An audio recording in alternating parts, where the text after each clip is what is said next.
Yes, guys, it is us. Welcome to the Mario Matter. Welcome to the show. Your host, EmSwizzle. You already knew that, but it's the big episode 31, episode 31.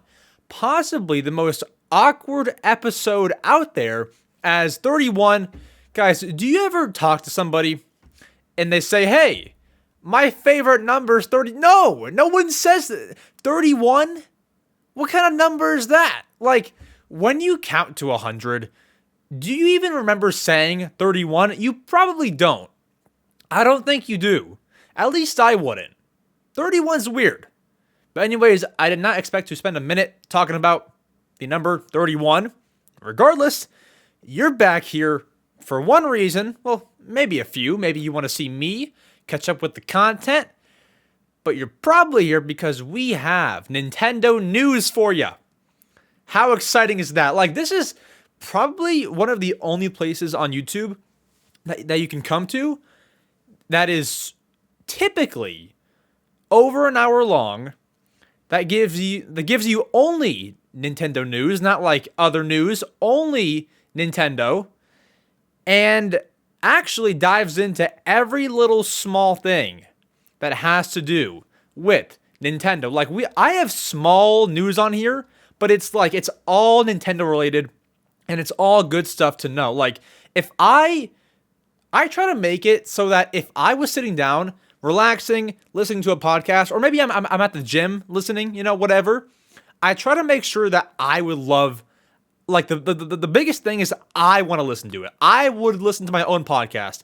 I don't always do that because, it's my own podcast. I know what I'm going to say, but I do go back and listen to see what I can improve on. But I just make sure that, like, this is my dream podcast. Like, this is what I would love to even listen to. So I try to make that the case, and I do all Nintendo news from the past week. We're here every Wednesday. Kind of a bit of an introduction for those who don't know who we are. We're on Spotify, iTunes, or Apple Podcasts, that would be. YouTube, I'm going to get on Amazon Podcasts in a few days. And if there's any other podcast service that I'm forgetting, please let me know. Comment down below, and I'll get that cracking. Otherwise, one thing that I need to bring more light to during the intro is on Spotify, on Apple Podcasts, there is a rating feature where you can rate the podcast, I believe, from 1 star to 5 stars. So I just want to put that out there. I'm not going to tell you to leave us a 5 star, but leave us a 5 star. I'm not going to tell you to leave whatever rating, but I would appreciate it if you would leave a rating at all. It's very much appreciated. Thank you all to those that leave ratings, and thank you to those who have given us 5 stars. You are very much appreciated. I love you. All right, so today is March 29th, 2023, on a Wednesday. I am recording this, as you guys know, I record episodes one day in advance because I can't, it's pretty hard to record thumbnail, title, all in one day. So I record on Tuesday, post on Wednesday. As of Tuesday today, this morning, I streamed the presentation for the Tears of the Kingdom gameplay, the 10 minutes of gameplay. That came out. We're going to discuss that in a whole topic later on today. Besides that, guys, for those who have been listening to the intro of this podcast for the past 2-3 episodes, I've been talking about how I've been playing Metroid Prime, how it's going, where I'm at. Not too much in depth, but enough so that you know where I'm at. And guys, you will be so happy to know I beat the game. I beat Metroid Prime Remastered, not the GameCube one. I beat Metroid Prime Remastered. Now, you probably want to know what I think of it, my review. I'll be honest, it's very well done. It's very well made. It's very great, and I see how people love it. However, I think it's a me thing. It's not my favorite. Like, I don't look back and say, that's one of my favorite games of all time. Like, it wasn't my favorite. It was a high-quality game. But, and I'll probably play another. But it's like, I didn't enjoy that as much as like a Breath of the Wild or as much as a Pokemon X. I didn't enjoy that as much. So, in terms of not as a game, But in terms of how much I liked it from 1 to 10, 10 being I loved it, 1 being I hated it, I give it a 5. That's not me rating it as a game. That's me rating it as in how much I liked it. I say 5. It was way too much backtracking. For me, I'm very simple. I'm a casual gamer. It was really confusing for me. I had to use a walkthrough for a whole lot of it. A lot of backtracking and a lot of secrets too. Like, there were some energy tanks and some missile expansions hiding behind things that I had no clue that you could even break. So maybe that's a me problem, but I had no clue where any of the secrets were. I would have found nothing if it wasn't for the walkthrough I was following. By the way, not to put them on blast, because the guide is from 2001 or so, so maybe they've improved. I'm sure that they have improved. But IGN, I use an IGN walkthrough for the game. It was like the first one that popped up. I use an IGN walkthrough. They don't tell you very much. They're like, okay, sorry, I won't put it that way, but it's really confusing. Like, some of the words used, not they're like big words, but it's like they'll kind of skip steps through the walkthrough, and so you're following it. You're following it, and then you do this, and then all of a sudden it like kind of fast forwards. It's like you get kind of lost in the walkthrough. It's like you don't know, you like miss something, like they don't always, it's confusing, right? So I probably won't use IGN again. I'm going to try a different website. I do not want to bash them. They do amazing work, and I'm a fan of most of it, but just at least for their Metroid Prime walkthrough, you lost me there. I mean, it wasn't amazing, but sorry, not to bash them. I don't love bashing people. I just like to play a 14-hour game, which is how long it took me. I mean, it was horrible, and I couldn't like switch halfway through because then I'd be lost. So that happened. Now you might want to know what I'm gonna play after Metroid Prime Remastered. I have that set up. So I did say I was gonna play Paper Mario Color Splash. What I'm actually gonna do is I'm trying to complete my backlog of games. I have like 150 games in my whole backlog. So I figured I'm going to play one pretty long game, long being like 10 hours plus, which there is Metroid Prime. I just beat that. And then I'm going to play a few small games. Like, I have small games that take 3 hours to beat, 4 hours to beat. So I'm going to do one long game and then 2 or 3 short games. So now I would be on a short game, and the game that I'm going to beat, I've played some, but I'm going to beat it, is Lil Gator Game. I've played most of it. I have not beaten the game yet. So it should only take me like 1 hour to beat because it takes 3 hours to beat the whole game. And it should be like 1 hour until I can beat it. So I'll beat that game. Then I'll probably move on to... I've not even thought about it yet. I don't know. But we'll see. Next is Little Gator Game. I'm going to beat that. And then I'll report back to you if I can... I mean, as long as I have 3 hours to play a game this next 7 days, I'll probably come back to you next Wednesday with the next episode and say, hey guys, I beat it. So there's that. Also... to mention, next Wednesday's episode will be not full, but majority of it will be me reviewing the Mario movie.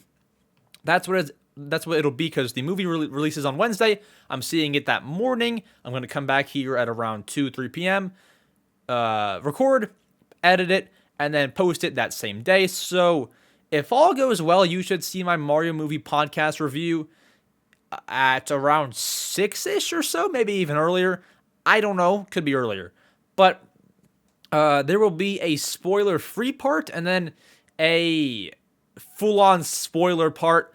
I only recommend, well, I mean, it's definitely up to you. It's not up to me what you watch, but if you have not seen the movie when the podcast comes out, watch the spoiler-free part, and if you have seen it, feel free to watch the spoiler part. It'll be like as if we went together and like we're kind of discussing it. So obviously, if you want to watch the spoiler part before you even see the movie, by all means, but I wouldn't recommend it, as you might hear too much.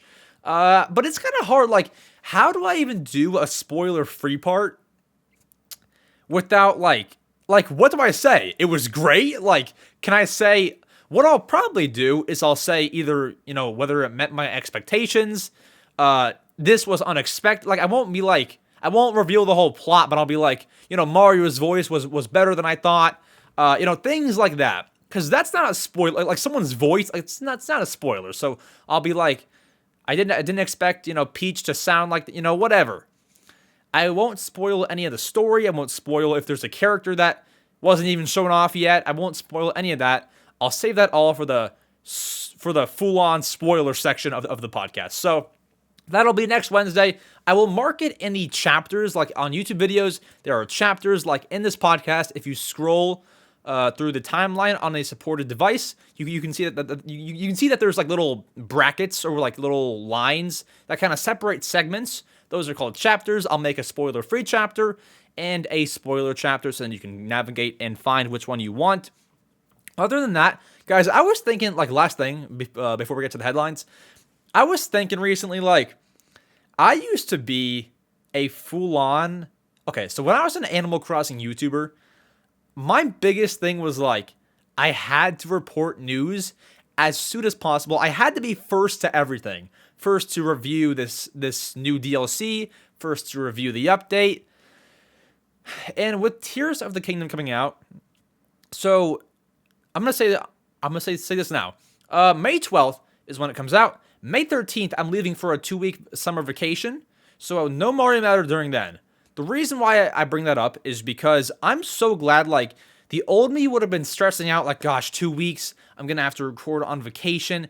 I can't, I have to make the review video all in one day and then post it the next day. I'm so glad I'm going to be able to get Tears of the Kingdom. I will make a collector edition unboxing video that same day. Apart from that, nothing else. I'm so glad that I don't have to, like, my channel is not, it's no longer based on, like, review on like an instant timely review. It's not based on that anymore. It's based on YouTube Shorts, this great podcast where I come and talk about things I love, and some videos here and there, but they're not timely videos. Like, they're evergreen videos. It's like you can watch them in 5 years from now. You still get the same enjoyment, most of it anyway. Like, I have a video idea planned for this week. I don't know if I can get it done this week, but I have one video planned that like you can watch that in 10 years from now. It'll still be really cool. I want to make evergreen videos and not news videos. Like, I have a news podcast. That's different because it's a podcast. I can talk about things I like, and it's not timely per se. It's news from the past week, but it's every Wednesday. It's like I don't have to rush to get news out every single time something drops. And I just wanted to come on. Like, I'm really, I don't know. It's a great thing. Like, I get to go on my 2-week vacation and play Zelda all in the car, all 4 hours in the car. I get to play it in my downtime. Like, it's so much fun. It's going to be great. I'm excited for Tears of the Kingdom. I could give my feedback on Twitter and stuff, and then after the 2 weeks, which is hopefully when I'll beat the game, I'm going to come back and give my thoughts on it on the podcast, and that's actually perfect because, like, 2 weeks is about the kind of time that I would need to beat a game like that, so perfect. And I believe that's it. Is that it? Okay, so one more thing. As you know, and we'll talk about this in the first headline next. The 3DS and the Wii U eShops closed, okay? They closed. And I was scammed by Nintendo. Not really. I wasn't actually. But I have a new video out now called... It's called, like, the Nintendo eShop scammed me, kinda. It's really fun. I tried to buy 3 games on 3 different consoles, and I won't tell you how that happened, or how it went down. Go watch the video. It's a great video. I made it last night as of recording, and I'll let you watch that video. I won't spoil it for you, but it's a good one. It's 5 minutes. In the next 5 minutes, like, after this podcast, you listen to the whole thing, you turn it off. What are you gonna do in 5 minutes? Go walk the dog? Okay, that is pretty important. Eat a granola. That's also pretty. What are you gonna do? Play Switch games? You can watch my 5-minute video, right? Not that I'm more important or anything, but, like, it's quite nice. 5 minutes of entertainment, fun times. I would say go and watch it. It's on my YouTube channel. I would link it, but some of you are on Spotify. I'll put it in the show notes on Spotify and stuff. There's notes if you like scroll, if you click on the episode and then you scroll down, there's notes. I'll link it there. Otherwise, guys, you're here for news. You're not always here for me, but I do appreciate if you're, you know what, if you're still listening to the intro, if you're on YouTube or a place where you can comment down below the word. Just compliment the intro. Comment what you loved most about the intro, whether it was me talking about Tears of the Kingdom and how I'm gonna be gone. That shouldn't be your favorite part. I'm gonna be gone. No, hold on. That should not be your favorite part. How I'm gonna play the little Gator game. What I thought of Metroid Prime. I don't know. Whatever you loved about the intro in the past 16 minutes, go ahead, comment down below to show me that you were here. If I can see it, I will heart your comment, and I will reply to you as well. Now, if you're watching this like 5 months later, I might miss the comment, but I will try to heart and reply to everybody who comments about the intro. With that out of the way, let's get into the juicy Nintendo news that you've been waiting to hear about. Here we go. Alright guys, reading headlines. We are reading headlines. So, news comes out. News headlines. We're just reading them with our own two eyes. It's great. It's must-see TV, isn't it? So, as I said, our first headline is the Wii U and 3DS eShop closed. This is very sad. Like, this is the end of an era, and I won't talk about it for too long because I discussed it last podcast. It's the end of an era. It's sad. It hits worse when it's actually gone. And so, I don't know, man. Like, when I was on the eShop last night, watching the world clock tick down to 8 o'clock, there was, like, honestly, there was a pit in my heart. Like, dang. After 12 years of service, it just shuts down. Which is, like, obviously expected. It was open for 12 years, but, like, it's just sad, man. And for those that think it's, like, kind of stupid that I'm, like, upset over it, I understand that. It's like an eShop. You know, it's not much, but it's like, when you grow up with something like that, it does kind of hit a little harder. The first console that I could really comprehend was the 3DS. Maybe the Wii, but mostly the 3DS. And to have, like, a part of your childhood shut down, it's, like, kind of sucks. A memory that I had with the eShop, I told one in one of my YouTube shorts that had to do with Donkey Kong. Another one that I had was on the Wii U.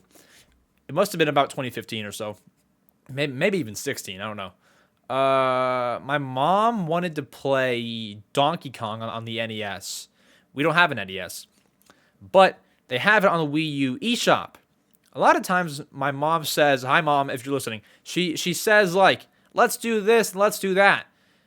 When it comes to buying things, she doesn't always do it, which is very, very understandable. I totally get that. But it's like, it came as a shock when she actually wanted to pay $5 to play Donkey Kong on the NES on the Wii U. So we downloaded it, me, my brother, and her. We watched it download. Seeing it download is like the coolest thing. It's even cooler on the 3DS, but even like on the Wii U, just watching it download, watching that blue bar go across is really cool. I do like that. Like, people discuss the 3DS animation, which is also, I think that's even better, honestly. But the Wii U one is still cool. Like, it's still cool. It tells you the estimated time, blue bar goes across, cool screen, cool music, everything about it. So we were downloading it, and then we played it for about an hour. It was like the evening, so it wasn't going to be too long, but we played it for about an hour. Fun stuff. That is a core memory of the eShop. Good stuff. All right, so that's all closed. RIP, end of an era. The next headline, the Mario movie releases exactly 1 week from today. So, guys, today is March 29th. April 5th is when the Mario movie releases. If you have not already, snag your tickets, go get them. I would assume that 1 week out from the movie, all theaters that are going to be showing the movie have tickets on sale. Go ahead and buy yours. I bought mine. I'm seeing it at 11:30 a.m., something like that, or 12 maybe, I don't know. My brother, my mom, even my dad, who never goes to movies. Last movie he probably went to was like, oh no, it was Top Gun. Before that, it was like Detective Pikachu 2. I don't even, like, it doesn't go to movies. But we're all going. I think my cousins are going as well. I didn't even know until my aunt said, like, wait a minute, I think we're going to that same time as well. Because it's like spring break for them or something from school. So that'll be fun. That'll be really fun. Why is my neck red? Why am I all red there? What is happening? I don't even know. And maybe it's a bad hoodie, like itch something. I don't know. I'll take it off later. But that'll be fun. That should be great. A Mario movie. I'm excited. I'm surprised, and I thought about this recently, that they haven't shown much Yoshi. They showed, I think, a screenshot. Sorry, not a screenshot. Like a small clip of a bunch of Yoshis. But there wasn't a green one. And maybe Yoshi's being kept a secret for right now. Maybe he'll be in the movie. But as of right now, there's not much of Yoshi being shown off. I don't think Yoshi has a voice actor. But in terms of him just being in the movie, I don't know. We'll see. So get excited. Grab your tickets. It's out in 1 week. And we're going to go ham. We're going to party. We're going to show up in suits and tuxedos. And wear like the hats that...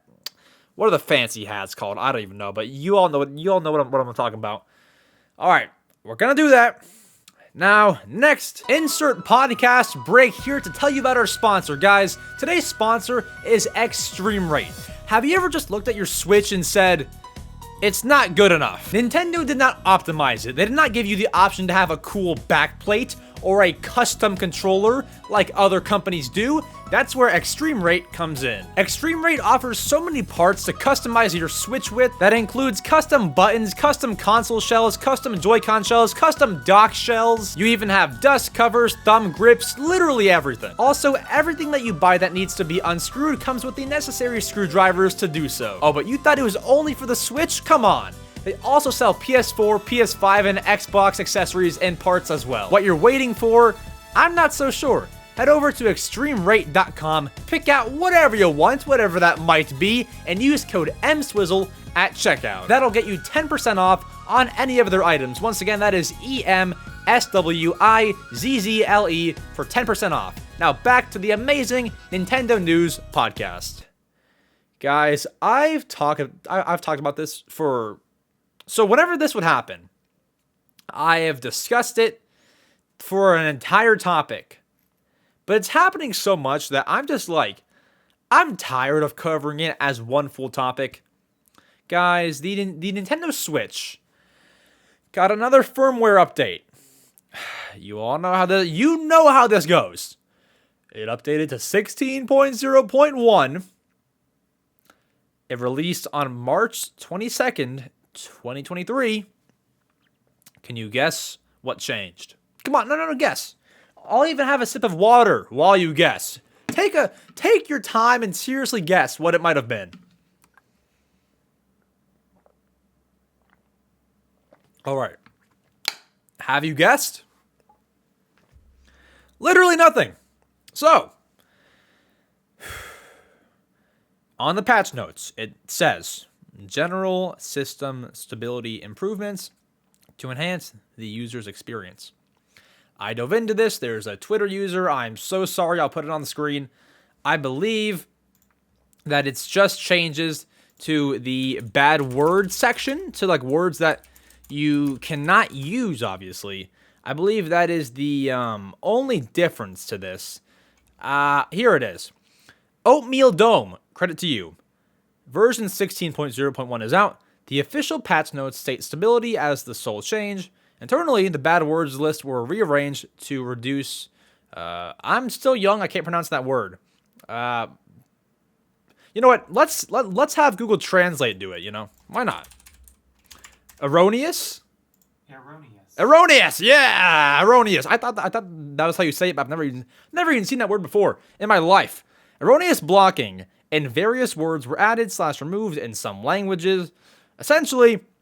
they're cutting down on no-no words. So, do with that what you will for Nintendo. But, yeah, they're really chopping you down. No Fs, no S's, no... No words, right, guys? We're all PG. After all, this podcast is PG, so you shouldn't be hearing any of that anyway. Props to Nintendo. Rare Nintendo W. Otherwise, that's the update. I had to download it this morning.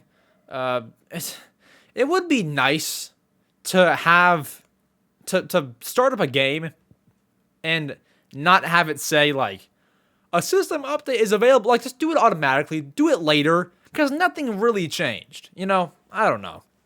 I guess you have to get it to play online, but like, bro, like nothing changed. Come on, like, I don't know. All right, after that, the fantastic mobile game that Nintendo has well crafted, Mario Kart Tour. The newest Mario Kart game has been updated to version 3.2.2 as of March 23rd, 2023. As for the patch notes, for those who played this game, I actually want to get back into Mario Kart Tour. I played it when it came out. I would play it like in the cafeteria before school started. When you get there early, you go in the cafeteria, and I would play it with my friends.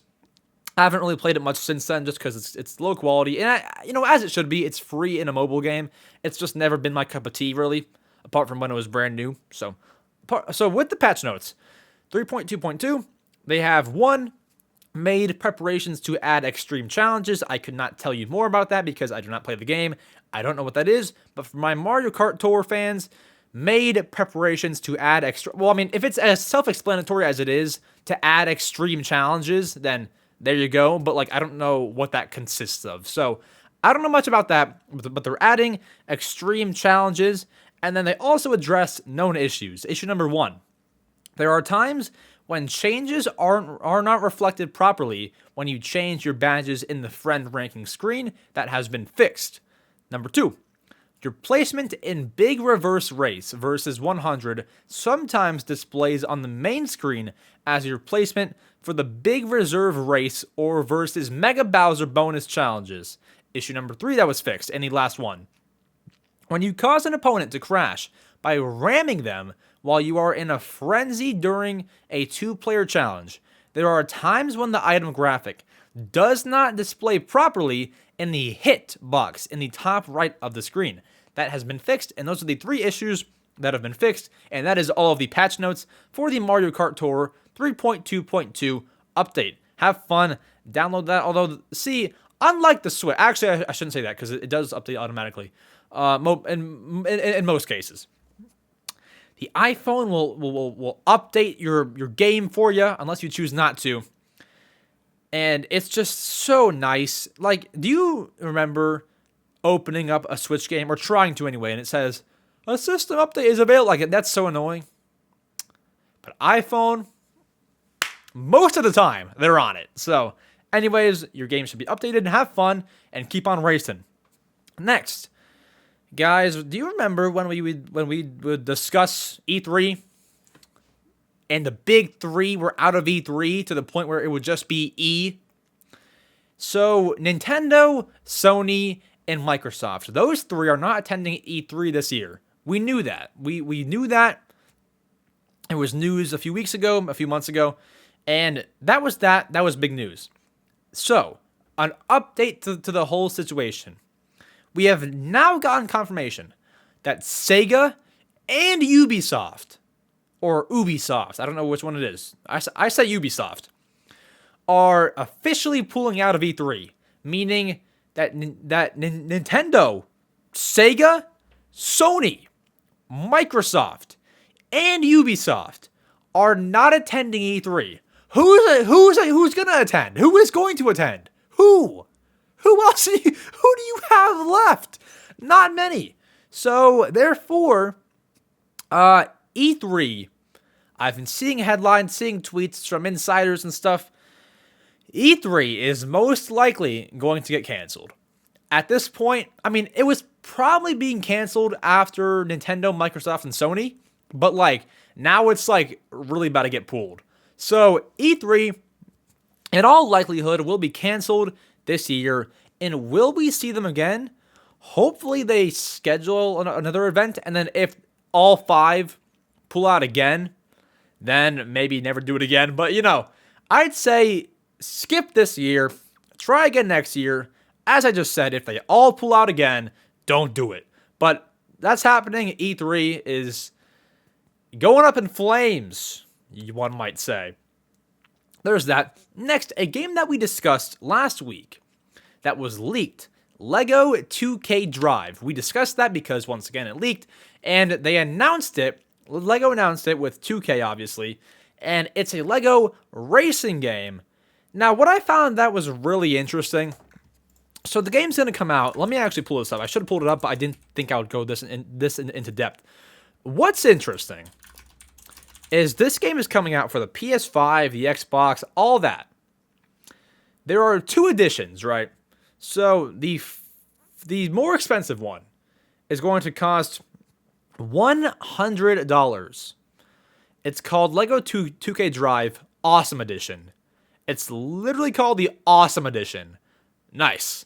So you have that, the Awesome Edition, and then what I found really weird is that the game on the PS5 and the Xbox Series S, not the Switch, just those 2, is going to run you a fat $70.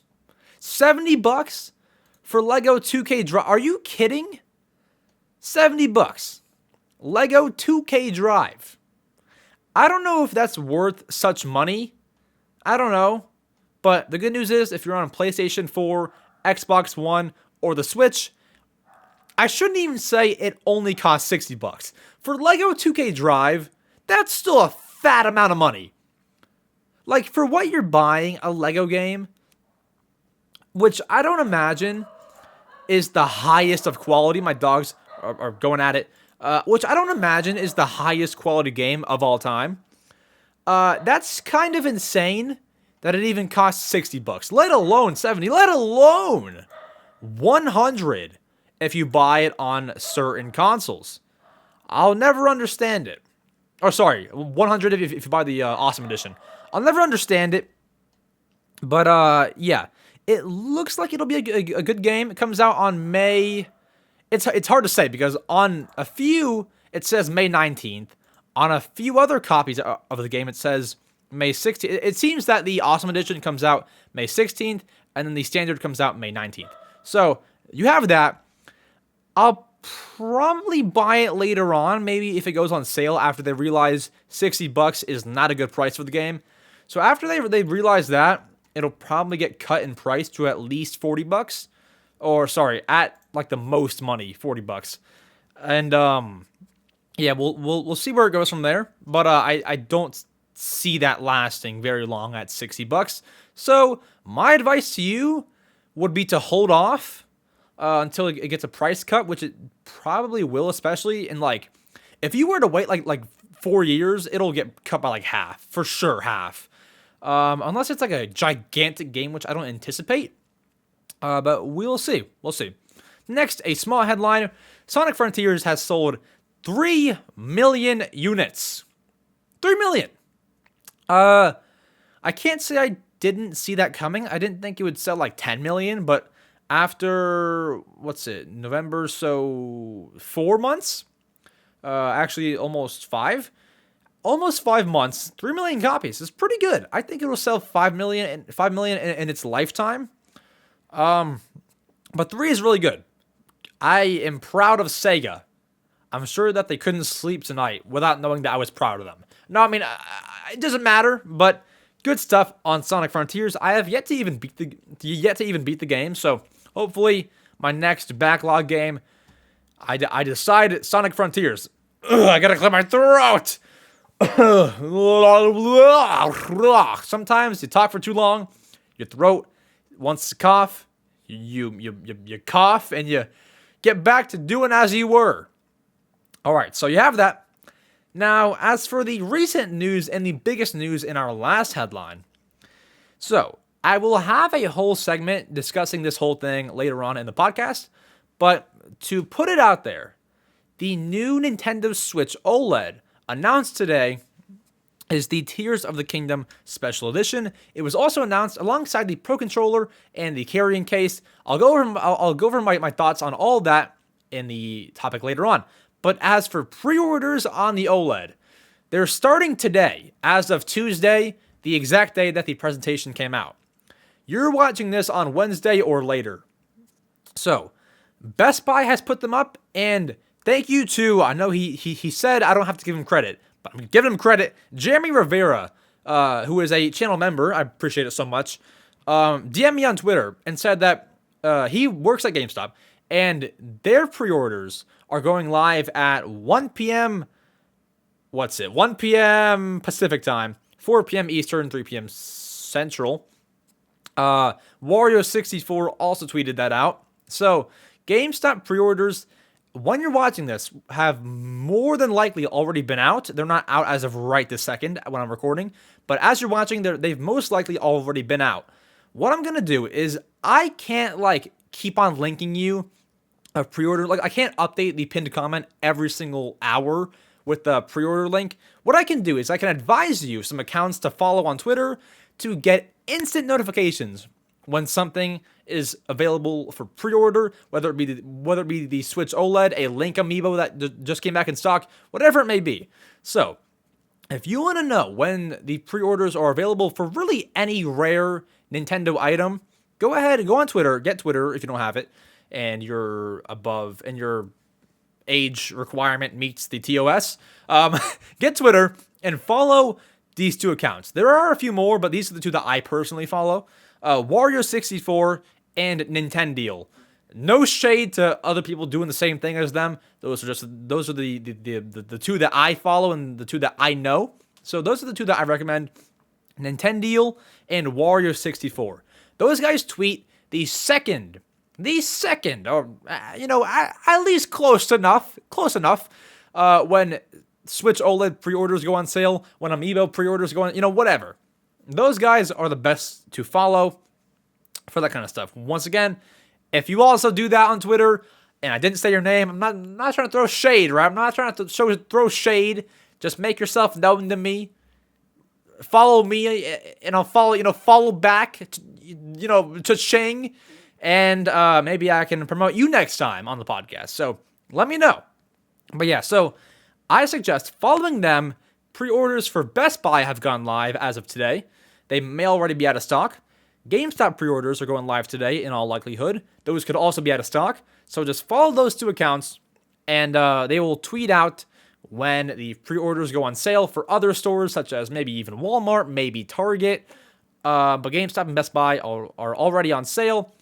Game, for our friends in the UK, that also went on sale. I do not know what's in stock and what's out of stock. Maybe they're already out of stock.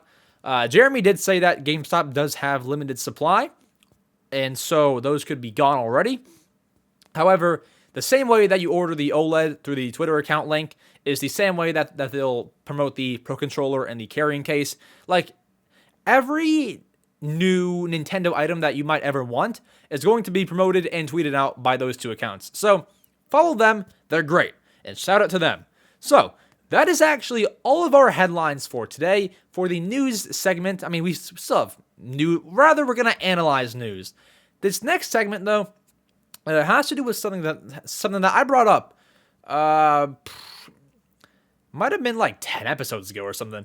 Of a leak that Nintendo didn't want to come out, but it did. And I'm really wondering where it might be, and I might have some creative insight as to when that might release. No actual sources, but some thoughts about when this thing might release and if it might actually happen. So without further ado, let's go ahead and let's get to our first segment of the day, and then after that we'll discuss the Tears of the Kingdom gameplay, the OLED, Pro Controller, carrying case, all that kind of stuff. First segment, here we go. Alrighty guys, so on episode number 22 of the Mario Matter, our biggest topic and our biggest news story of the day was a potential Nintendogs mobile game. Now, when I heard about this, I was super excited for it. I was like, yes, Nintendogs needs a new game. This is going to be great. Now, this was no ordinary leak. This was actually found from a patent, a real file a patent from Nintendo. So they filed this, and basically, when you file a patent, no one can steal it off you. It's yours. In this patent, you have to kind of show what it is. There is a picture of a dog on a phone, and the patent is filed, of course, by Nintendo. Dog, phone, in a room, seemed to be a camera AR-based game. What could that possibly be? That could be Nintendogs. I don't imagine it being you taking pictures of your dog, because although that is nice and it's cute, I don't imagine that's the core of the game. So basically, what it looks to be is that you're going to have a Nintendog in like an AR Pokemon Go kind of style in your house, running around. I imagine it, if you guys have ever played the game My Boo, I used to play it when I was younger, you're essentially taking care of a pet or a blob in that game. And I imagine that the Nintendogs mobile game will be just like that, where you're essentially taking care of a dog, you're feeding it, you come back every few hours and check on it, you can play games with it, you can level up, you can do all this kind of stuff, you can take it for a walk, all that kind of stuff. That's what I imagine the game will be like, and I'm excited for it. And as I said, when I heard about it, I was like, yes, tell me more. Now, a few things that I don't understand is when a game like that gets leaked, like, here's what I would do. Like, if one of my YouTube shorts ever got leaked, or my entire vault got leaked, and it's like being shared across multiple sites, being sent to people, what I'm doing right then is, if I'm able to, I am posting every single one that got leaked all at one time. So then, instead of seeing it through, the grapevine and seeing it on the, the dark web and stuff, you see it on my actual page, and then I get the views and I get everything. Like, that's what I would do as a company. Nintendo, when something gets leaked, they don't care to announce it right away. Like, if I was Nintendo, and I'm not trying to say that I know better than them, or I, should work there. I'm not trying to say that. But in my personal opinion, I feel like if you were to announce something like that right after it gets leaked, that would get so much love, because if you're watching the camera, hold on. Imagine a graph, right? A graph of how much, of how popular Nintendogs is. The day that it gets leaked, you will probably see a huge spike in the graph, right? That's what you'd probably see, because it's being talked about, it's leaked. If you announce same day that a Nintendogs game is coming to mobile, that spike gets even bigger, and it lasts for a little longer because it's an official announcement. Whereas in the same graph, it spiked on the day that it got leaked. Now it's back to normal. No one's talking about it. It's basically irrelevant right now. And then if it ever does come to fruition, there will be another spike. So you can have two separate spikes. Or what I would do if I was working at Nintendo and it was a one-person company and I was running it, what I would do is when that gets leaked, now, of course, like, you couldn't show off a whole trailer. Like, I doubt that they have a whole trailer ready just to put out there. I'm not saying that. But simply take the Nintendogs logo, put it in front of a white background, and say, the game's coming to mobile very soon. If you have an estimated release date, put that out there. Like, hey, it's coming early 2024. I mean, if you announced Metroid Prime a few years back, and it still hasn't, Metroid Prime 4 a few years back, and it hasn't come out yet, you can surely do the same with Nintendogs. So let's say it gets leaked. That same day I post on my Twitter account. If I was running the company, I would post, hey guys, coming out, say late 2023, be on the lookout. That creates a big wave. And then what you do after that is, you can't have a huge drought until then. You post little hints, even like memes. Even if you posted a meme, people eat that up. So I would be doing that. Post memes, post screenshots, and just keep on promoting it until you get to a point where you can put out a trailer, another spike in the graph, and at that point, you give a release date in the trailer. At that point, you have the game release date. People are actually excited. You have the game title out there. You have it all ready. Game comes out. Bam. Nintendogs has been resurrected. It's like, how much harder do you have to make it? When it got leaked, now, like, obviously, assuming that it's all real, when it gets leaked, you announce it right then. Like, I don't know what else to tell you. I just broke it down for you, like what you do. You announce it and keep on posting funny things leading up to it. And then you put it out. People are eating it up. That's what I would do. Now, once again, I do not want to sound like I know better or that, I should work there or that they're not smart. They know what they're doing, obviously. But it's like, in my brain, in my mind, it just doesn't compute. Like, if I still waited weeks after to post YouTube shorts if they were leaked, no one cares anymore because everyone that wanted to see it already saw it when it got leaked. Like, if another channel posted a YouTube short that I didn't post yet, everyone is seeing it over there, not my actual channel. Now, sure, I might still get some views, but it's like, it's not the same, it's not. So you have to announce it that same day, I think. Now, obviously, well, actually, no, never mind. I was going to say, if the whole announcement gets leaked, obviously, you can't put the whole game out, right, that same day. I'm not saying put the game out, but as I said earlier, put a white background, put the Nintendogs logo there, and just say, hey, coming out later this year on mobile. And, whatever. And that's basically it. All you got to do. We've seen games get trailers before they're even done. Like, if you go back, this one example I remember, if you go back, there's one trailer for the game Animal Crossing New Leaf, where if you watch it, I couldn't remember what it's called or anything. I think it might have been, it might have been E3 2011, it might have been, where if you have played that game for hours, and then you go and look at that trailer, it looks not the same at all. These text bubbles are different, the trees look different. We've seen games have trailers before they even come out, or before they're even done, before they're even finished. So it's like, you can put something out. Like, I guarantee you, this game might have already even, like, been shelved. Like, do you remember that rumor that Nintendo has been, like, shelving games and like, holding them for a while? Nintendogs might even be one of them.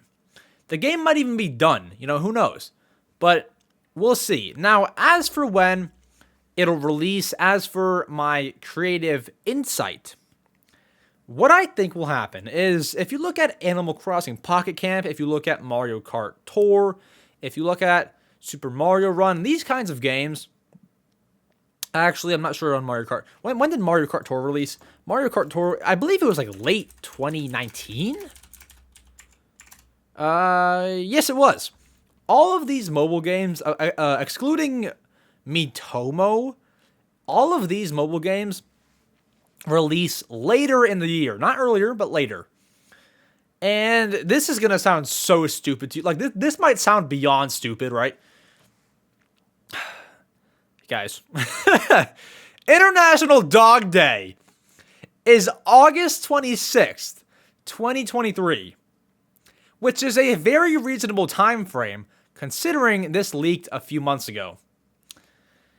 August 26th. Now, I'm not saying it's going to come out August 26th, but if you did it like August 21st, September 9th, whatever the dang day might be, whatever, it would make a whole lot of sense. International Dog, like, that's international.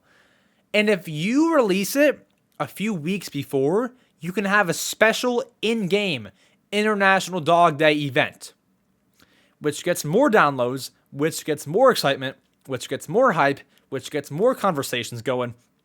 Okay, maybe I should work there. I mean, geez, I got all the ideas. Okay, so that might happen later this year. If it happens at all, it's not confirmed, but it is leaked. And it's not like leaked. Okay, so we see these quote-unquote leakers in the community. Some are correct, some are wrong, some you can't trust, some you can trust. This is a official Nintendo filed patent. Like legal patent. So they 100%, what we do know is they 100% do have or had intentions of making a dog-based mobile game. They did at the very least had intentions. They probably still do, but at the very least they had intentions. So it's confirmed that it was planned. Is it actually going to come out? We don't know. What's it going to be called? We don't know. When will it release? We don't know, but my guess is later this year. Also, it's been some time since they have released a mobile game. This would make sense. And I think it's smart to go with the mobile route for a game like Nintendogs because although it was very, very popular back in the day, I don't know how many copies that sells on the Switch now. Like, if you made a Nintendogs game, it would have to cost $30. I don't know anybody who's paying $60 for a copy of Nintendogs in 2023. So making it free with in-app purchases, maybe like, if your dog has energy and you can buy energy drinks or something, whatever the in-app purchases may be. I think that's a very smart route to go down with that kind of series. As I just said, I don't know if it sells great anymore, so doing that is smart. But anyways, let me know in the comments if you can comment, if you're not on Spotify or Apple, what you think of a Nintendogs mobile game. Would you play it? Would you download it? And when do you think it'll release? I'm excited, and as soon as we get confirmation on that, if we ever do, it'll be reported here on the Mario Matter Nintendo News Podcast, hosted by yours truly, EmSwizzle. With that, let's move on and discuss the Tears of the Kingdom gameplay and the Tears of the Kingdom OLED plus Pro Controller plus carrying case and my thoughts on that. Let's get... I cover the microphone. Let's get to it. Alrighty, so as of today, as of recording this video, we got a 10-minute gameplay trailer or an overview trailer of The Legend of Zelda Tears of the Kingdom, the most highly anticipated Switch game of 2023. Three. So, we got a trailer on this, and we got a good amount of things shown, but no story, which is obviously to be expected. No, real secrets. We just got to see Link's abilities, a new enemy, and really that's about it. A few features here and there, really just abilities. So, what we had was the first thing, if my YouTube will actually load, it never takes this long. Okay, so the first thing that we had is recall. So, you may have seen in several other trailers that there are islands in the sky. You might wonder, does Link just turn into Superman? No. So what happens is platforms will fall from the sky, right? They will fall from the sky, and you basically are reversing the movement of these platforms. So let's say, in my room, a Mario figure falls from the top of my desk. If there was a mini ant in my room and he climbed on the Mario figure and he used Link's recall ability, he could use that Mario figure to get up to my desk. And weirdly enough, the Mario figure would be back on my desk. Like, that's how that works. So, falling platforms, you can recall it and reverse the movements of that platform and get up on the high ground. Next is an ability called Fuse. It was showed off in combat. So, in this particular clip, Link had a tree branch as a weapon. What he does is he attacks a new enemy called the Construct. And what he does is that tree branch is not strong enough. He takes a pebble, or rather a rock, and attaches it to the tree branch and can now beat up these enemies even more, and it does more damage because he is attached a rock to his tree branch. So it makes the weapon a whole lot stronger. You can do that with a few other combinations. Like if you have a tree branch, you can probably put like a dang piece of meat on there. You know, I don't know all the details, but they showed it off with a tree branch with a rock on it. They also showed it off by attaching a pitchfork to a stick weapon, making it a super long stick that you can attack enemies with from distance. So that's also very cool. You can make sticks longer. You can basically combine a weapon and another object and make it in one and create some sort of advantage for you. The next ability that we saw after that for Link is the Ultra Hand ability, where you're basically gluing things together, right? So in the demonstration, we saw Link put together 3 different logs to essentially make a raft in the river to get from point A to point B. And then you might think, how did he get across the river? You can attach these fan-like objects to the back of it, and they will move your boat. So essentially, you can combine objects together. Kind of like how you combined a weapon and an object, you can now combine most objects together to make and craft and create whatever you need to beat the game. So yeah, as I said in the demonstration, they put together 3 logs, put some fan type objects on the back, and then you can move across the water. You can do it in other ways too, like in the other demonstration, they had 4 fans and a sail, and they were moving upwards. That is likely another way to get to the upper level islands. And so you can essentially craft, and then that's pretty cool.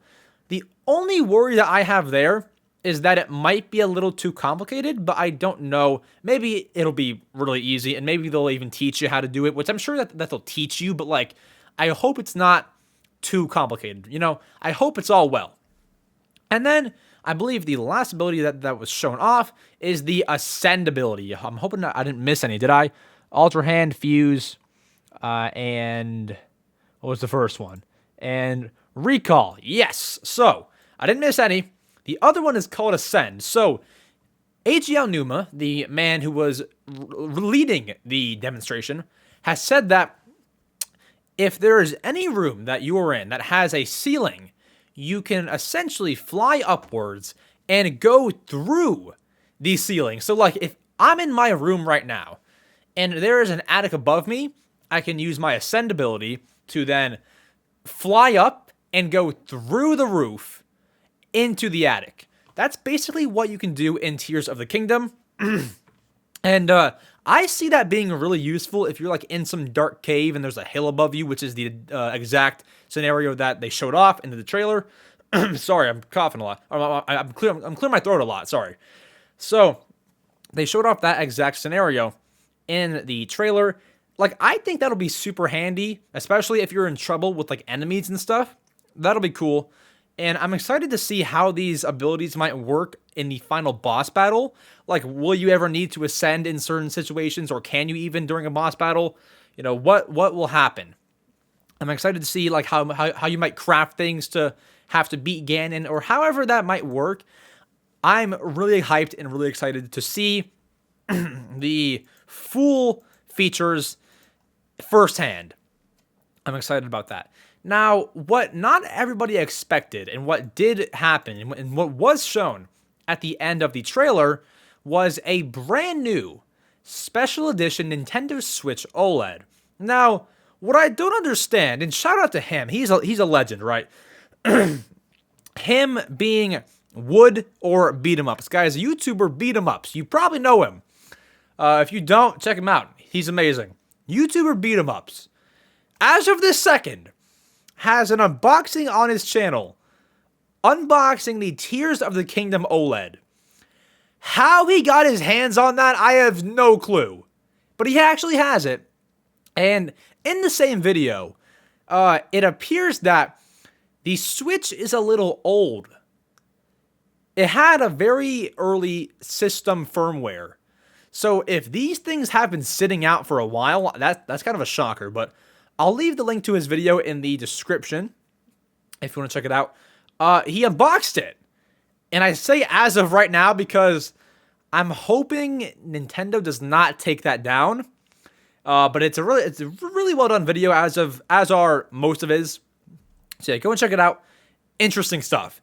He has his hands on it. But either way, if you want my thoughts, in my opinion, on the OLED, I had some criticism on the stream about the design of the Joy-Cons. Looking back, I think it's pretty cool. Like, I think it's cool. I like how they're gold. I believe that's the first ever pair of gold Joy-Cons that we've ever gotten. I like the designs. They scream Tears of the Kingdom. They don't scream necessarily Zelda. They scream specifically Tears of the Kingdom, which I do like. It has the Tears of the Kingdom designs on it. And I do like that on the kickstand and on the back of the console. You even have more designs on there. And the dock is just, I think that, hot take, I think that is the best ever Nintendo Switch dock. The only one that might compare to it is the Super Smash Bros. One. But I mean, that's as clean as it gets. That is as clean as it gets. A white dock with the pattern on it, the Triforce, and everything about it. Perfect. That is so good. Now, will I be buying this? No. Though I am a YouTuber that makes Nintendo content, I do not have the pocket space to buy a $360 Switch console that I'm gonna not use very often. I don't have that, so I'm not gonna buy it. But it does come out April 28th, 2023. Once again, $360, not $350, $360. Sorry, I'm clearing my throat. Ugh. So, $360, which is also weird considering that most of them are $350. And I mean, I guess everything Tears of the Kingdom is getting a $10 price raise. Like, the game is $70, not $60. The console is $360, not $350. I don't know why. Maybe because it's an S-tier game. I'll never understand it, but it's $360. And then along with that, we are also getting a Pro Controller and a carrying case for the Switch. My thoughts on the Pro Controller was it's going to cost $75. My thoughts on it. So I didn't like how one half is black and one half is white. I just think it looks really, really weird. That's just my thoughts, though. I'm not trying to bash it. I'm not trying to yuck your yum if you do like it. I just thought that looks really, really weird. Apart from that, the designs look good. Even like there's like little small designs on there. Looks amazing. I just was not sure about the black and the white, but maybe I'll get used to it. I probably won't buy any of that, but cool stuff. And then after that, we have the carrying case, which I know it's not much to analyze. There's a pattern on it. It's a carrying case. It's not like above average. Like, guys, it's a carrying case, you know. As for the design, there are two sides of it that they showed off. One side has a Tears of the Kingdom logo on it. Looks cool. And you see the same zigzag pattern and the same, like, spiral pattern that was on the Joy-Cons. You see that same pattern, and I think that it looks great. It's just, like, nothing crazy to write home about, you know? So, I think that those two are amazing. I do like them. And I am looking forward to seeing more unboxings of these products, especially the Pro Controller. I'm looking forward to it. But with that done, with that said, those are my thoughts. And that is the trailer overview. And then my thoughts on the console. Well, I didn't really give my thoughts on the game. As for what I saw, I do like it. I'm excited. I'm ready for it. I like the introducing of new abilities. One thing, if I could change one thing about that trailer, really, about the whole game, I like this and I don't. So if you notice, at least in that trailer, the same overlay and the same sound effects that are used in Breath of the Wild are being used in Tears of the Kingdom. Same stamina bar, same overlay, same fonts, same sound effects. Everything is basically the same. And yes, it is a sequel, but even sound effects, I thought could have been changed. Maybe just, a little, even like slightly changed, I think sound effects should be a bit different. Overlay, I mean, what can I say? Breath of the Wild had a great overlay. Why, what's it? If it ain't broke, don't fix it. So I can understand that, but sound effects, when I heard that was a bit crazy. So you have that. I'm excited though. Like, I'm not trying to complain. If there was one thing that I could change, it's that. But that doesn't change if I'm gonna buy it or not. I'm gonna buy it. I pre-ordered it. I'm gonna buy it. I love it, and I'm excited to dive into it May 12th. And that is it for the Tears of the Kingdom segment. Let's go ahead and let's get to the best segment of the week, the one where you ask me the questions to answer on the podcast. Let's get to it. Alrighty, guys, it is time to answer your questions. So you guys all, maybe not all, maybe a good amount, have left me questions on my Discord server. If you want to ask me a question, feel free to join my Discord server in the description or podcast notes. And you can join there. Go to the channel called Ask EmSwizzle. Write down your question. Every Tuesday or Monday, I remind you guys to send questions. Feel free to do that, and I will answer them all on the podcast. First, so I believe we ended here with Blade Master last episode. Next, Big Boss asks, what is the best and worst Nintendo controller? So my favorite one is the Wii U gamepad. I've been using that for years, and I love it. It's the most comfortable for me. The worst one, I won't say, I'm not calling it bad when I call it the worst. But, no. I'm going to say Joy-Cons. Honestly, even the gamepad, even the Wii Remote, comfort was thought about. Nintendo had thought about comfort and how wide your hands should be. The Joy-Cons, they did not consider comfort. When you hold them horizontal or even vertical, vertical is better, but it's not the most comfortable thing in the world. So I think best gamepad, worst Joy-Cons, but Joy-Cons aren't even terrible. They're just no better than the other ones. Next, how do you say that? How do you say this name? The Gemby Boy asks, best Mario game. Best Mario game, in my opinion, is going to be mainline Mario game, Mario Bros game. My answer to you would be probably I'm thinking mainline Mario Bros game. Probably New Super Mario Bros. U is probably my favorite.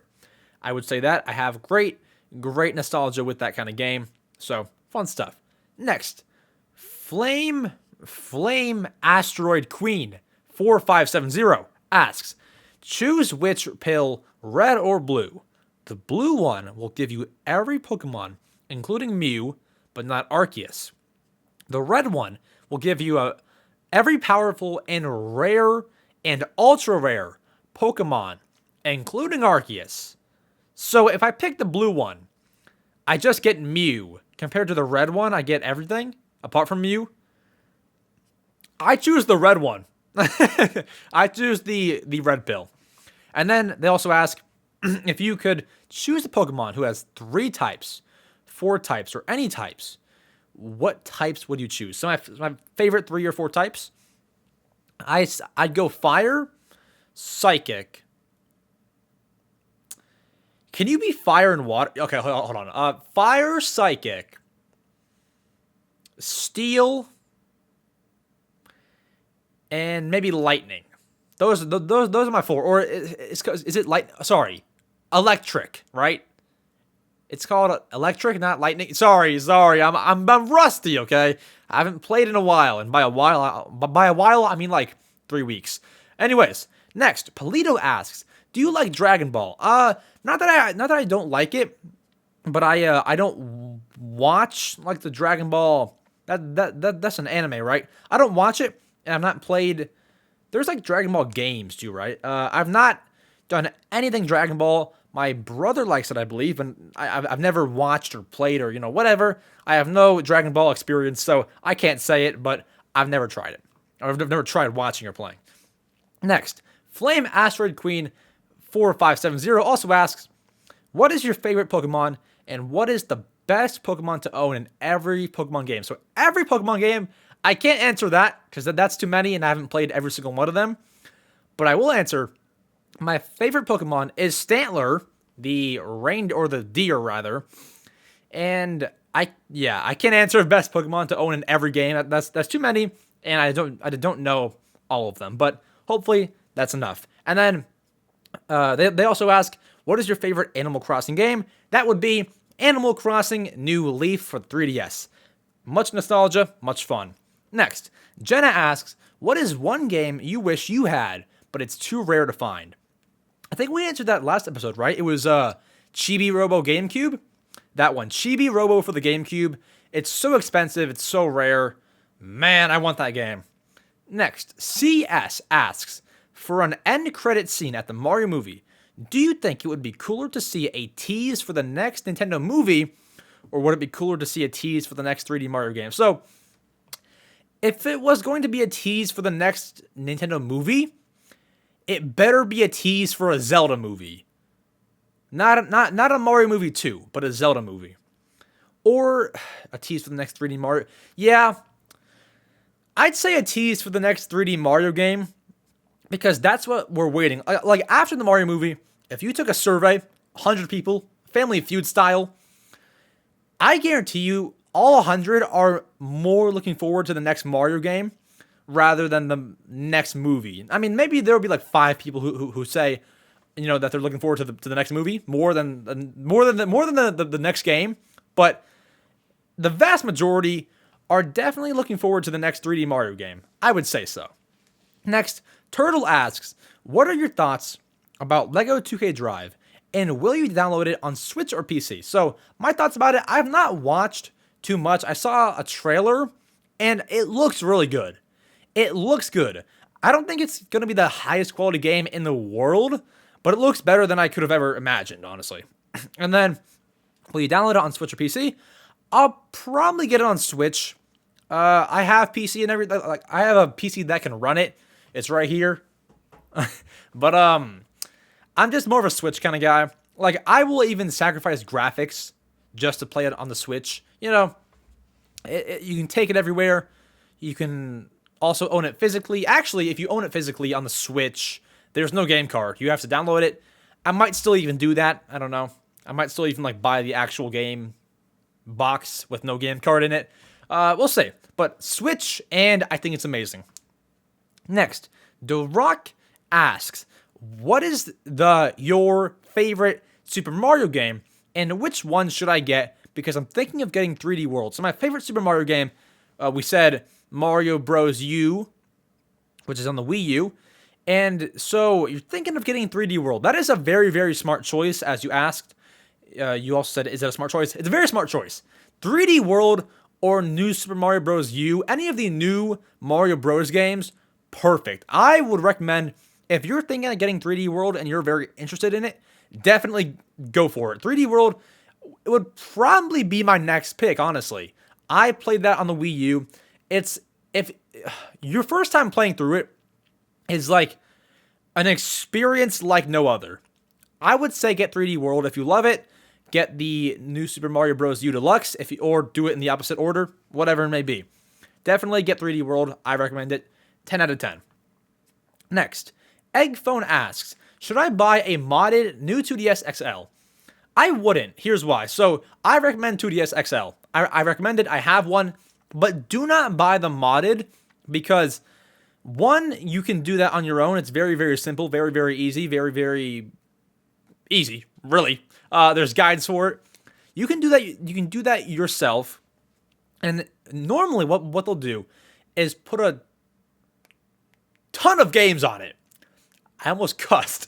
Put a ton of games on it. And so by them doing that, it seems very, very convenient, but they're actually charging up the price and jacking it up because of that. So I don't support piracy, which is also in all likelihood what they're doing. I don't support that. I wouldn't pay for that. Now, if you want to buy a 2DS XL, I would buy it normally, unmodded, and if you want to add any modifications, to each their own. I would do it yourself. It's very, very easy. And yeah, I just wouldn't buy a modded one because they jack up the price. Buy a normal one, buy a used one, and then do it yourself. It's kind of like paying for a service, but the service is like, it's like anybody could do it. Like 8-year-old me probably could have done it. Like, it's so easy. I won't link it, but if you search up 3DS modding guide or join the Homebrew Discord server, they will all help you out. It's very simple. Next, Turtle asks, can you cover the 10-minute gameplay of Tears of the Kingdom, either on the main channel or during the Mario Matter podcast? Actually, we did both.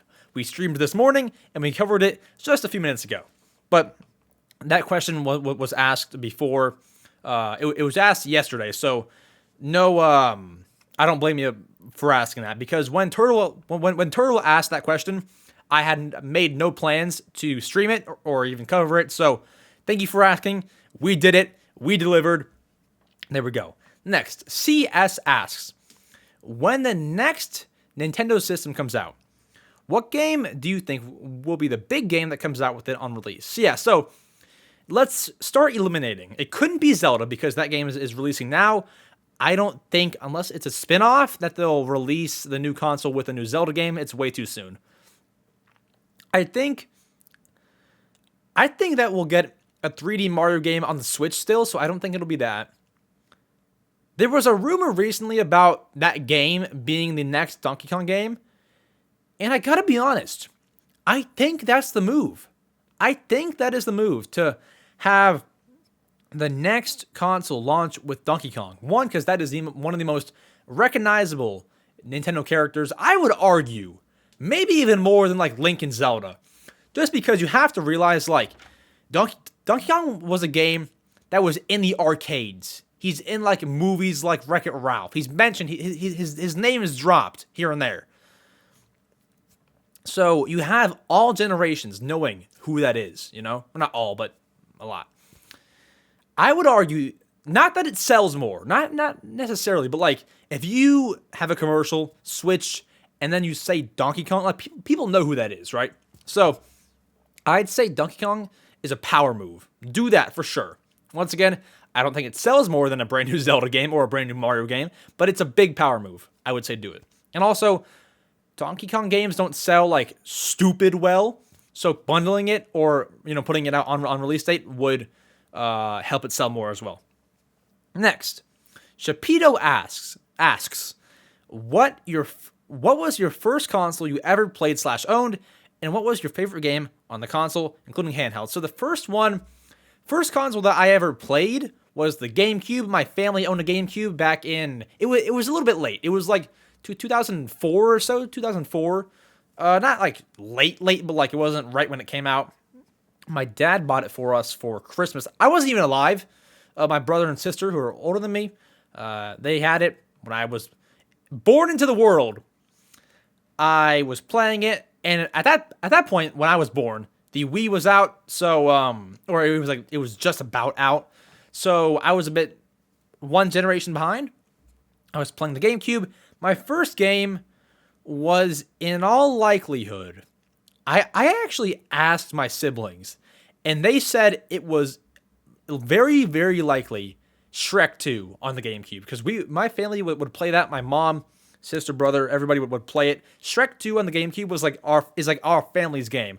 Not that it's only my family. Like, people play that game, but it's like, if we had a go-to family game, that was it. We should actually replay that. I'm gonna actually ask around after this and see if we can see if we can replay it as a family.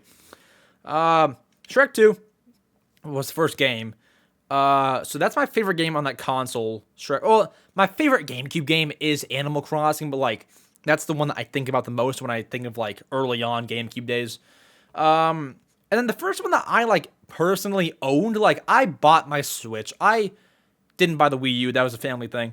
I bought my 2DS XL. The first console that I actually owned was a DSi. I didn't buy that. My parents did because I was like 4, 5, 6.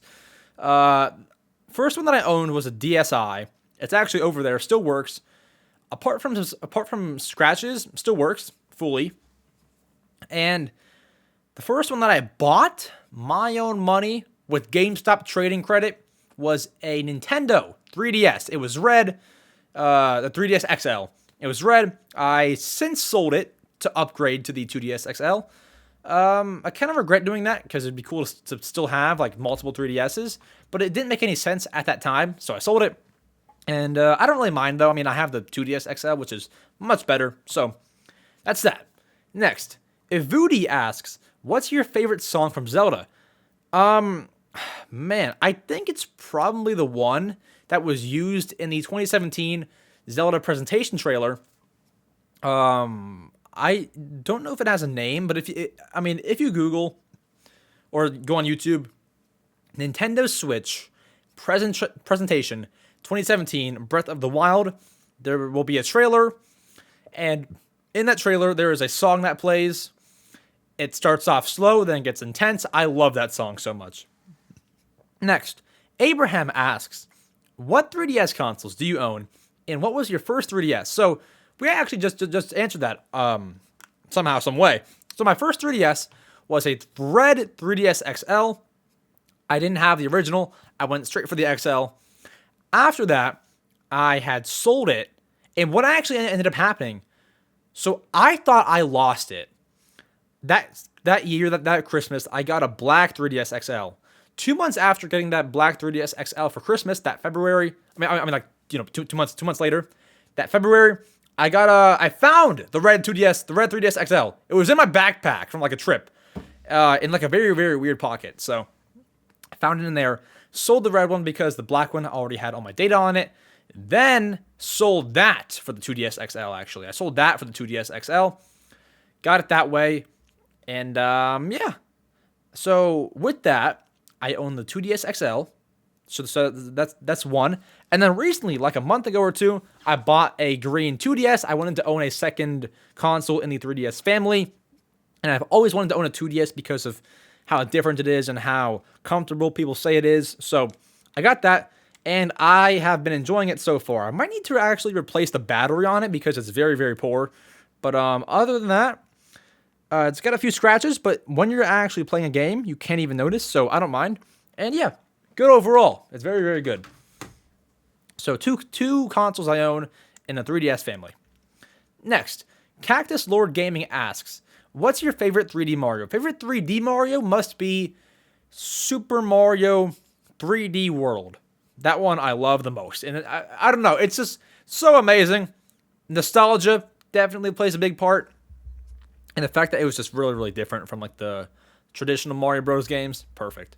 Next, Gato and Lavar, but in English, asks, what has motivated you to get to 31 episodes? Really? What has motivated me? This is like it's a real pleasure. It's a real privilege that I can come on here and talk about my favorite things. And there's a lot of people who actually care and listen.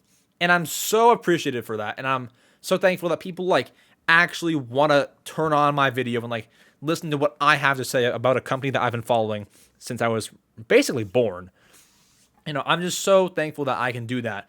And I know that not everyone can do that. So I want to come on here and use that privilege, I guess. You know, I want to come on here and like take advantage of it because I know not everyone can do that. But I mean, if you want to start a podcast, start a channel, like, please go for it. It's so like, I shouldn't be where I'm at, you know. I shouldn't be where I'm at. But if you just dedicate yourself for a while, you can do big things. You can be bigger than, I don't know, Mr. Beast, you know. It just takes time. But what has motivated me? I mean, coming on here, talking about my favorite things. Like, I love doing this. I love talking about it all. In terms of like I don't feel like doing the podcast. In terms of that, really just knowing like if I don't have an episode out on Wednesday, people are upset. And if I was coming home in second grade from school, and there was supposed to be a new Austin and Ally episode on Disney Disney Channel, and then it didn't happen, I'd be upset. Like what the heck? So, assuming that there's people who actually look forward to the podcast, I don't want to let anybody down. That would like leave a pit in my heart, and that would like make me not feel good for that day. So it's like I'm getting up, I'm doing it, and I'm getting it done, posting it Wednesday at 4 p.m. or so. Just I don't want to let anybody down. I enjoy doing it, and my mind is kind of like a workhorse mentality. Guys, I haven't stopped working. I don't want to talk about how hard I work. That's like the last thing that I want to do. I've not caught a break since. Maybe I caught a break this evening as I'm recording this. Maybe I'll get one this evening, but like I've not gotten a break since Monday morning. Monday morning, I had what did I even do? Gosh, hold on. What did I do? Oh, okay. I was planning the eShop video, went to the gym, 4 videos, recorded 4 videos, recorded the 5th video, the eShop video, edited that, put it out, thumbnail for that video, thumbnail for the stream the next day, done. I had no time that day. I went to bed right after. This morning, stream, this 3 shorts. I have yet to even record my 4 shorts. And then after that, I should get a break. Thank gosh. Oh, and then podcast, edit the podcast. I need to relax after. Okay, I need to relax later. But just I have like a mind, and like I'm not complaining. Like I have a mindset where like this is so like I need to be working. If I go a day without working, I don't feel right. I feel terrible. I feel like so off. Like it's so bad. So yeah, really that. Next, Zandy asks, take us through the process of recording one of your shorts. I actually do this. If you become a channel member for, I believe it's $1.99 a month, you can have access to a bunch of my recording sessions for shorts and like my raw and uncut experience. It's like not even cut. I put my phone right in front of me and I don't cut it. You see my mistakes, my voice cracks, my retakes, all that kind of stuff. I don't mean to put it behind a paywall, but it's just part of the channel member perks. And yeah, $1.99 a month. There's a link in the description to be a channel member. And you also get shoutouts at the end of the podcast. All that kind of stuff. Shoutouts, emojis, a badge next to your name, Discord channel roles, all that kind of stuff. It's great. It's great. Next, Bobo Blast asks, what was the best Game Boy game in your opinion? And did you grow up with Game Boys? So, did I grow up with Game Boys? I did not. So obviously I was born, I won't say when, but I was born in like the Game Boy Advance era. And it was out and it was new and you could buy them like at Toys R Us when I was alive. But I never owned a Game Boy until like a year ago. Like not even a Game Boy Advance, not like a retro Game Boy. Never owned a Game Boy until like a year ago. I did like essentially grow up. I mean, I was born in the same era, but I never actually owned one. And then the best Game Boy game, in my opinion, I've not played a whole lot of them. But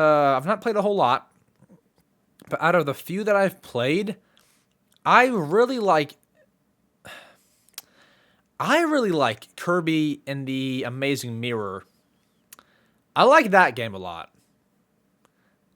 It's hard to say like the best one. I like Kirby and the Amazing Mirror. I remember playing that game. I like that one a lot. I can't think of any others. In terms of like third party though, The Nightmare Before Christmas is also a really, really good one. So yeah, those two are really good. Next, Icy Tiger asks, what do you think so far on The Legend of Zelda Tears of the Kingdom? I think it looks amazing. I think that I'm not sure what I expected to see in the trailer today, but like it's not, put it this way, it's not worse than Breath of the Wild, therefore it's a step in the right direction. I think it looks great, it's going to be great, and I'm excited to try all of the new features in the game. Next, Icy Tiger also asks, do you want a Super Mario Odyssey? I assume that you mean an Odyssey 2. I would love Mario Odyssey 2. I would buy that in a heartbeat. I would review it on the Mario Matter. I would need a Mario Odyssey 2 to wake up tomorrow. So, Nintendo, you better announce it today.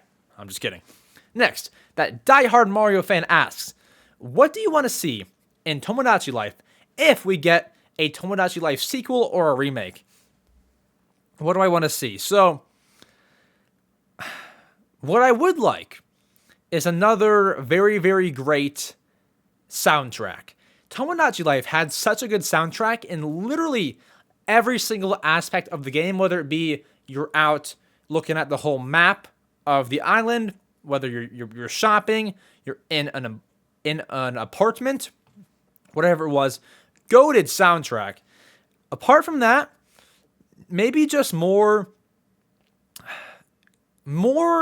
fun for you. Like, Tomodachi Life is very fun, but what I mean is, like, what you're doing is you're watching over all of these characters in this town. What I would like to happen is like a bunch of mini games that involve you, that involve me's. Like, imagine like me mini games in Tomodachi, like almost like Wii party games, but in Tomodachi Life. Because as I said, like, you're just watching all the fun happen. You are not partaking in the fun. You're just watching all of it. So if we could interact more, that'd be awesome. But yeah, hopefully we do get a Tomodachi Life remake or sequel or port or whatever.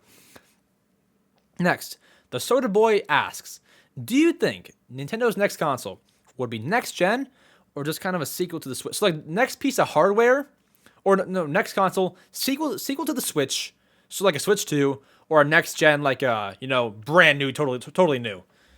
I saw a leak from Jeff Grubb saying that it would be next gen, or that he's hearing it'll be next gen, but that isn't me. That's not my thoughts. My thoughts, what do I think? I believe it's going to be a Switch 2, just because Switches are selling like crazy.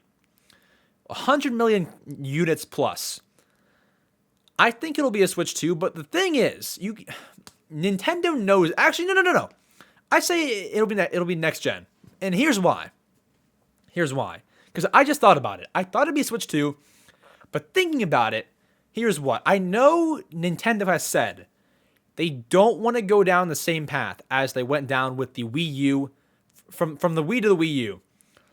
When the Wii U came out, I think even if there was no confusion with what the gamepad was, I don't think it sells any better than the Wii sold, just because people have already seen it before. It's like, not everybody who had a Wii in their home cared to upgrade. It's kind of like, not exactly. Definitely not exactly. But it's kind of like if you had the first ever iPad created, and then like the next upgrade after that was the iPad Pro. It's like, not everybody is going to upgrade to the next generation. I don't think it's going to sell more. If the Wii U had no confusion, no name problem, I don't think it sells more than the Wii did. Because it's essentially nearly the same thing. Whereas if it's an entirely brand new console, everybody and their grandma wants it. Like, everybody and their grandma. Literally everybody. Now, you can argue that with the PlayStation, they can do 1, 2, 3, 4, and 5, and it'll still sell. But I don't think it works that way with Nintendo, because when has it ever? The Game Boy sold more copies than the Game Boy Advance. The SNES sold less copies than the NES. The original always beats the sequel. So I think it'll be next gen. I do. Unless it's like a Switch Pro, which I wouldn't call the next console. Like, the next real console, I think, will be next gen and totally different. Next, Zandy asks, can you mess around with ChatGPT in this pod? I've never actually used ChatGPT. I don't know what the whole hype is, but I can't probably, because like, how am I gonna like show that? I don't know. I can't use ChatGPT in the podcast, but I've never even like messed around. So it's like an AI that like talks to you. I don't know. I should ask it what EmSwizzle is. Next, Shapito asks, what game/console do you think changed gaming? Game/console. I think it would be a console. I think it's the... Oh, you know what? I think it might be the Xbox 360. That's really the first time that we've ever seen Kinect. Or, I mean, obviously. But, like, the first time that we've ever seen, like, somebody be the controller. And, like, motion controls and, like, all that kind of interactive stuff. I think the Xbox 360, maybe not, like, if I could choose one, but that is one of the consoles that changed gaming for sure.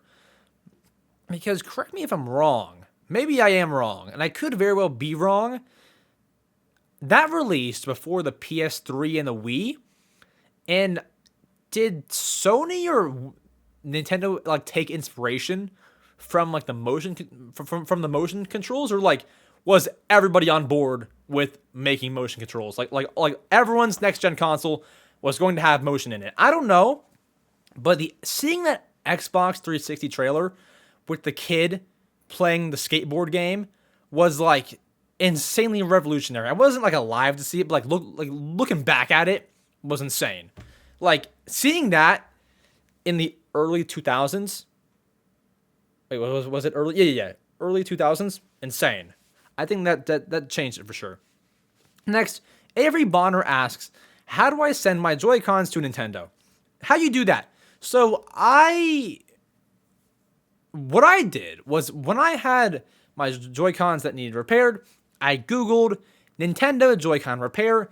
Typically, it's the first or second link. Don't click on the ad links unless the ad is from the official Nintendo site.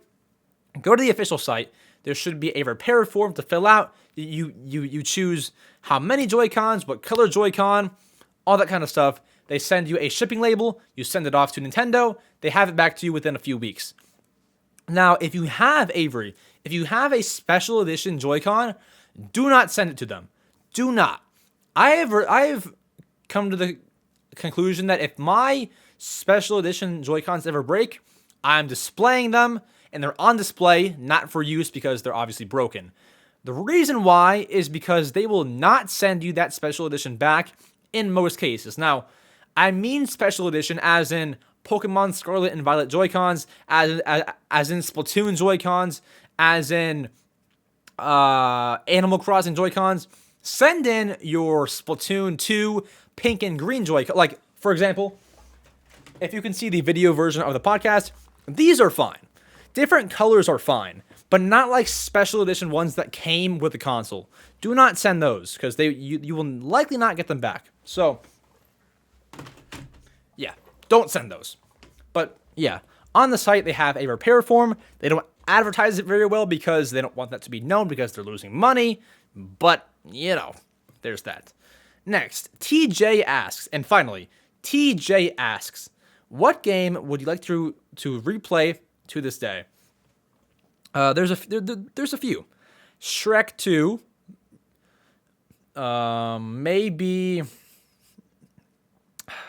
Maybe.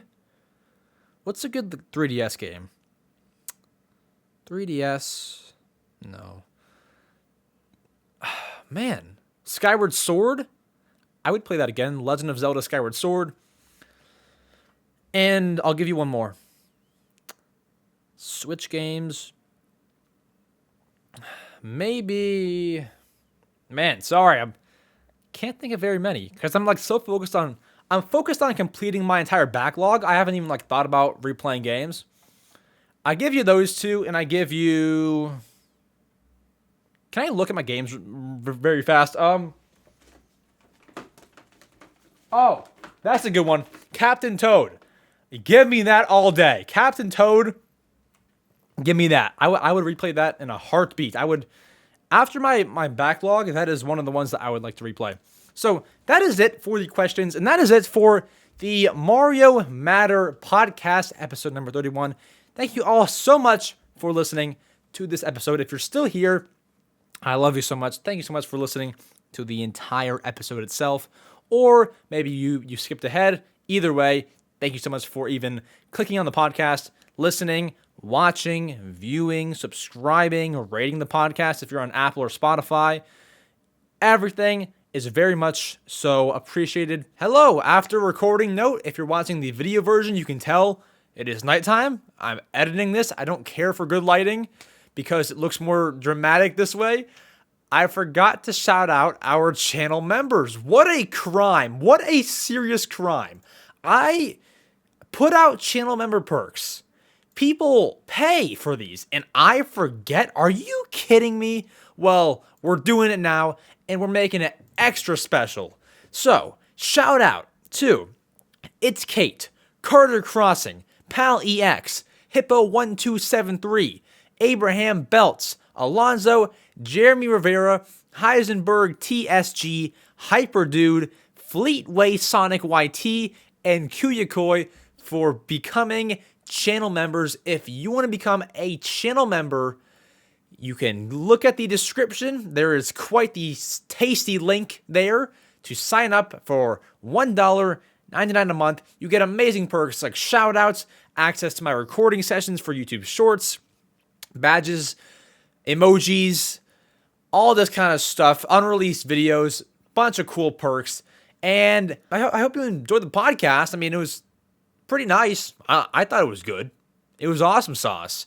But I already do an outro. Sorry, channel members.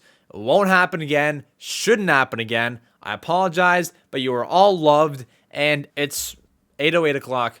I'm going to go back to the actual podcast when I'm not filling in for a forgotten segment. All right. Yep. Yep. Thank you all so much for your questions. Thank you for your contributions to the channel. For everything that you all do, I appreciate you all so much. I'll be back next Wednesday with a review of the Mario movie, spoiler-free and spoiler. I'll see you all then. I love you all so much. Take care. Safe travels if you're going somewhere, which I don't know why you would, all the cool stuff.